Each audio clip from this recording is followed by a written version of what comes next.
Running is a strange sport. Most of us start later in life, rarely with a coach, and we're just expected to know what to do, how to train safely, and understand the terminology. Waiting to naturally pick up these terms might take a bit of time, leaving you confused in the meantime. So allow me to talk you through the basic terms that you will come across as you start your running journey so you don't feel intimidated when they pop up. To make sure I covered everything, I asked you on social media and also flicked through all the running books I could find to create a list of beginner runner essentials. I'm also here to personally help you through your running journey. So after watching this video, if there are still some running terms, abbreviations, or questions that you have, make sure you comment below so I can personally answer them. I thought a good idea would be to walk you through an uploaded activity. So first on the dashboard, we have the distance that is covered, usually in kilometers or miles. Then we have the pace, which is how fast you're moving, usually expressed as minutes per kilometer or minutes per mile. This is different from, say, speed, which would be expressed in kilometers per hour or miles per hour. If we then click on the activity, we can see that we have a few more terms. This time we have elevation gain, which is just how far up and far down that you've traveled. We then have the calories, and also displayed is the average cadence, expressed as steps per minute, hence the SPM that you see. If we click on view analysis, we then see a long-term graph of the elevation, and then we have a chart of your pace. Your elapsed time would be your moving time, plus if you've stopped to have a break, have a drink of water, have a stretch, that will accumulate in your elapsed time.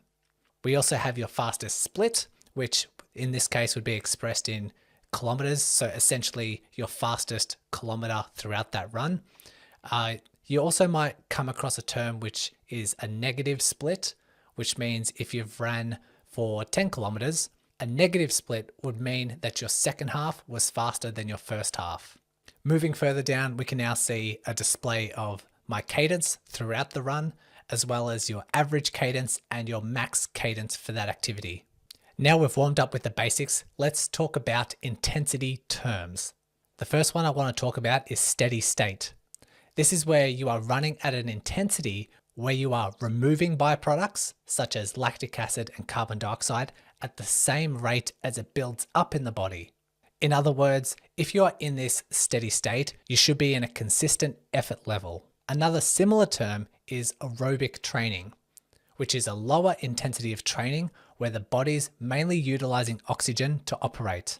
Compare this to anaerobic training, which usually contains very high intensity, typically of short duration, as the high levels of lactate build up in the legs, for example, an intense repeat of 800-meter efforts. Your lactate threshold is the balance between the two and is the moment where the intensity picks up and the body quickly accumulates lactate. In other words, your body produces lactate faster than it can be removed. This is when typically the legs start to burn, get heavy, and it becomes increasingly tougher to continue running at that pace. VO2 max is a term typically reserved for really good runners and involves a complicated treadmill stress test to calculate. Put simply, your VO2 max is a calculated measure of how hard your lungs, heart, and muscles can work before they give up. You can also think of this as your maximum aerobic capacity. This test is useful if you eventually want to train within certain training zones, in which you would calculate these zones off your VO2 max. For example, training around your lactate threshold would usually be zone 4 and is about 88 to 93% of your VO2 max. You can also use zones based off of power and heart rate metrics, but if you're just starting out, these are terms you shouldn't really worry about. Now onto what I call training plan terms. Firstly, training volume or training load will just refer to your overall weekly load and can include other cardio activities and strength training. Your training frequency refers to how many days per week you are running. For example, the frequency of week 1 will be 3, and on week 2 increases to 4. You may also hear the 10% rule. This is a very generic rule with a few limitations, but if you ever hear it, it means that your overall weekly mileage should increase by about 10%. Once you gather a bit more experience, you can start including different running workouts. First, we have your recovery or easy runs. These are low intensity running sessions designed to build upon your running base without placing too much extra load or fatigue on the body. A tempo run is an even paced run at speeds at or above your lactate threshold, as discussed earlier. Intervals, also known as repetition training, involves a running session with frequent changes in pace. For example, you could run for 2 minutes at lactate threshold, followed by 1 minute at an easy recovery pace. An interval session can include any combination of speed and duration of the intervals. This is similar to fartlek training, which means speed play in Swedish, and involves continuous running with interval running. You might also see cross training in your program and refers to any other cardio or aerobic training activity that isn't running, such as cycling or swimming. Strides are repeats of short efforts, usually performed at the end of an easy recovery run. Strides are often repeated 4 to 6 times with a 1 to 2 minute rest in between. This workout involves a 15-second gradual acceleration phase, followed by 10 seconds at close to top speed, finishing with a 5-second deceleration. Runners often cover about a 100-meter distance each round.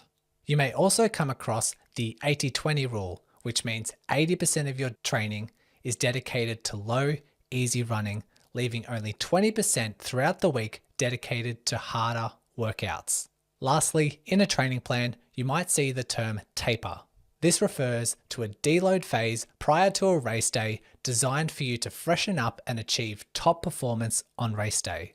Quickly covering some common distances, you might see a 5K, which is about 3.1 miles, 10K, 6.2 miles, a half marathon, a marathon, and an ultra distance, which is anything greater than a marathon distance. The next category I have is running form terms. Firstly, if you hear the term gait, this is just a fancy term to describe someone's walking or running pattern. Pronation is the useful inward rolling of the foot and ankle used to gently absorb the ground reaction force. Foot strike or initial contact describes the precise moment your foot hits the ground. Most commonly, runners adopt a heel strike, but may also elicit a midfoot or flat foot contact, or less commonly, a forefoot strike, describing the absence of a heel contact when first striking the ground. A stride refers to the length of your steps, but try not to confuse this with the strides workout mentioned earlier. You may also hear the term overstride, which refers to the first strike of the ground being too far in front of your center of mass. Lastly, we have your step width, which refers to the foot contact in relation to your midline. Runners can adopt a wide, narrow, or crossover step width. Finally, I thought it'd be valuable to share some common abbreviations. Firstly, RPE is your rate of perceived exertion, and a number usually out of 10 that you've used to rate your intensity level. A PB or PR stands for personal best or personal record, and DNF stands for did not finish, meaning for whatever reason you had to pull out of a race or didn't make it to the end before the cutoff time. Or we also have DNS, meaning did not start. The last abbreviation I have for you is DOMS, and that stands for delayed onset muscle soreness.